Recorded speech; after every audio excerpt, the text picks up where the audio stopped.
మిచాంగ్ తుఫాను వరి రైతులకు కన్నీటి కష్టాలనే మిగిల్చింది. ఒక పక్క రైతుల పొలాల్లో ఉన్న ఏదైతే వరి పంట మొత్తం కూడా నీటి పాలైంది. దాంతో పాటుగా వరి పంట రైతు ఏదైతే పొలంలో ఉన్న వరి పంటను మిషన్ల ద్వారా కోసుకొని బయటికి తీసుకొచ్చిన తర్వాత ఏదైతే రోడ్డు పైన ఆరబెట్టుకునేందుకు ఏర్పాటు చేసుకున్న వడ్లు కూడా సైతం కూడా పూర్తిగా తడిసిపోయాయి. మనం ప్రత్యక్షంగా చూడొచ్చు. ఏదైతే మనం ఇక్కడ చూస్తున్న వడ్లు ఈ కుప్పలుగా కూడా పేర్చారు. ఈ కుప్పలో కూడా సంబంధించి చూసుకోవచ్చు.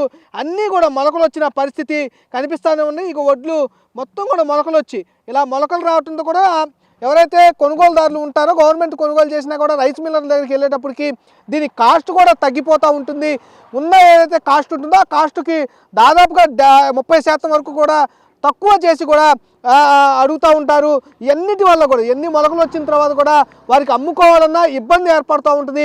మరి ఒక చూస్తూ ఉంటే కూడా చూసుకోవచ్చు ఇక్కడ, ఎందుకంటే తీసే కొంది ఈ వడ్లను మనం తొలగించే కొంది కుప్ప పైన నీరు తడి ఎలా కనపడుతుందో కూడా చూసుకోవచ్చు. ఇవన్నీ కూడా పూర్తిగా రైతులకు కన్నీటి కష్టం మిగిల్చిందని కూడా చెప్పుకోవచ్చు. మొత్తం ఈ ధాన్యం మొత్తం కూడా కుప్పగా కూడా ఆరబోశారు.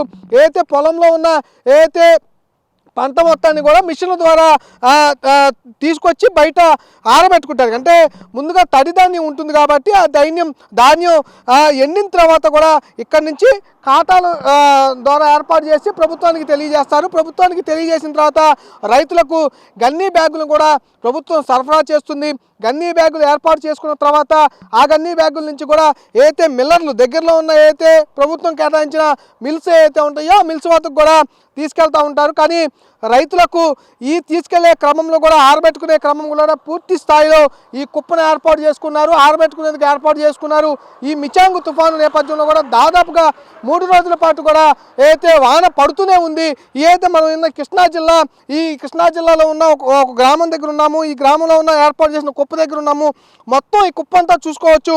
ఈ రోడ్డు పక్కన ఏదైతే ఉందో మెయిన్ రోడ్డు, ఇది వరి పంటకు సంబంధించిన ఏదైతే దారికి ఉయ్యూరు నుంచి గుడివాడ వెళ్ళే మెయిన్ రూట్ ఉంది.